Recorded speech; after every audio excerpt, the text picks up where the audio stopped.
कैसे यार एक घर की रीडिंग है एकदम कम बतावत हवे।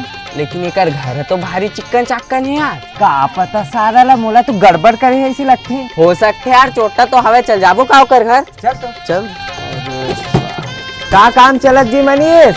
अरे ये तो साहब स्पीयर तो बनात रहे आवन बैठो बाबा। सुबह सुबह कैसे दर्शन देता साहब हमारे घर। कैसे यार इधर तो मीटर की रीडिंग भारी कम आए है डायरेक्ट लाइन जोड़े है इसका। गरीब आदमी साहब मतलब लट्टू तक फसाइल नहीं है साहब तो कहाँ खम्भम चढ़ के लाइन जोड़त रही वो। तो आते गर्मी तो हर घर कूलर वूलर तो हो ही यार। गरीब आदमी साहब कहाँ कूलर वूलर पावो साहब सीलिंग पंखा चलत रही थे। ले ठीक है भाई मनीष अपन काम कर चल अपन निकलबो। अरे रुको ना साहब थोड़ा चाय पानी पी जाओ। ए भाई जा तो 3 कप चाय बना के लाबे। हाँ मामा। जा जल्दी जल्दी। हाँ। भारी गर्मी बढ़त साहब आजकल है ना। हाँ यार आते गर्मी में भी तो मैं बिजली बिल बचत करता भाई मानना अरे पड़ी इधर से तार तो निकल गए मामा चल तो लगा बे।